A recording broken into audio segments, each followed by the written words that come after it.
Alright, so now that we know a little bit about navigating the interface here in Bamboo Studio, let's go ahead and add in our Minerva model. To add in a model, we're just going to go up to the cube with a plus by it on the toolbar. So right here, and we're going to click that button, and then we'll get a dialog box that lets us go find our model. Now, Minerva was downloaded, so she is in our downloads folder. So there is Minerva, and we're going to go ahead and click open.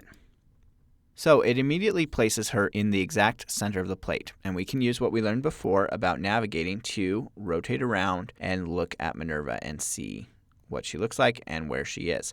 We can move her on the plate. This is especially important if you're going to print multiple pieces or multiple models at once. We can move her around like this, just by clicking and dragging. If we want to resize Minerva, which you will need to do for your badge project, we can do that by coming up to the toolbar and clicking on the scale option. So this looks like a square with an arrow coming out of it. So we click on that. Now we can scale along any of the coordinates, X, Y, or Z. We can do this either based on percentages or based on the amount in millimeters. Now remember, we can never go more than 256 millimeters in any direction. A really important box here is this uniform scale box. So you want to make sure that that check mark is turned on, and then when you scale the model, it'll scale in all directions uniformly so that your model doesn't become weirdly warped. For the Minerva project, we need to scale it by 50%. Now when you are scaling things, you always want to be conscious of whether or not it has moving parts or parts that have to fit together, because when you scale those, they might not work anymore. So for example, if you took the print in place dragon and you scaled it down, the pieces might not be able to move anymore. They might meld together at smaller sizes. So you want to be conscious of that. Now with Minerva, there's no moving parts or anything. There's nothing that has to fit together later. And so we can pretty much scale her however we want. Just know that the further you scale something down, the less detail it will have. So let's go ahead and under scale, we'll just choose one of these boxes because it doesn't matter which one because we have uniform scale turned on. And we're going to type in 50.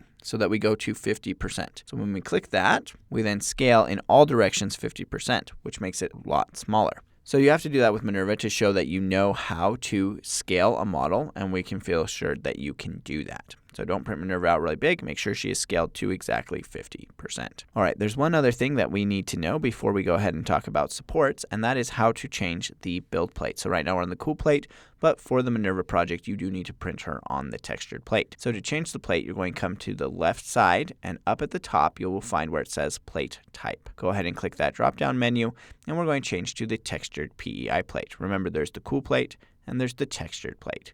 You don't need to worry about the engineering plate or the smooth plate. Those are for other types of plastic that we're not using, and we don't have those plates. So you can just go ahead and choose textured PEI plate, and you can see that it changes here on the digital version of the plate as well. All right, now we don't need to rotate this model because she is already on her flat base, and that's the best way to print her. But if your model comes in and it's not in the best printing position, there are some things you can do to work with it. One is to manually rotate it using this diamond with the arrow going over it. That is the rotate tool, and you will get all three axes to rotate on. Sometimes the better option though is to use this auto orient button. The auto orient button will sometimes give you better results because it will put it in the best printable position. When we click that, it doesn't change Minerva because she's already in the best printable position, but with some it will. Now sometimes when you click that button, it might put it in a weird orientation that won't actually work well for your printing purposes because it might put like some fine detail on the bottom or something like that, and it's just doing that based on the angles. So it doesn't necessarily mean that it's right, but it is a good one to click on just to see. So those are some ways to rotate or get your model in a different position.